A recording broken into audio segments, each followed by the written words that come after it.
BNP চেয়ারপারসনের বিদেশে নেয়ার মতো শারীরিক অবস্থা পর্যবেক্ষণ করে তারেক রহমান দেশে ফেরার সিদ্ধান্ত নেবেন। মির্জা ফখরুল ইসলাম আলমগীর একথা জানিয়েছেন। এদিকে পররাষ্ট্র উপদেষ্টা বলেছেন, এখনো ট্রাভেল পাসের আবেদন করেননি তারেক রহমান। ঢালাইয়ের সেরা premier cement. BNP chairperson Begum Khaleda Zia হাসপাতালে ভর্তির পর থেকেই সব মহলে আলোচনা তারেক রহমানের দেশে ফেরা।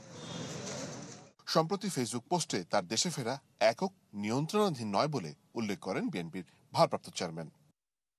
মঙ্গলবার বিষয়টি নিয়ে চ্যানেল 24 সাথে কথা বলেন বিএনপি মহাসচিব মির্জা ফখরুল ইসলাম আলমগীর। জানান, খালেদা জিয়ার শারীরিক অবস্থা পর্যবেক্ষণ করে দেশে ফেরার সিদ্ধান্ত নেবেন তারেক রহমান। পরিস্থিতি অপরিবর্তিত থাকলে শিগগিরই দেশে ফিরবেন তিনি।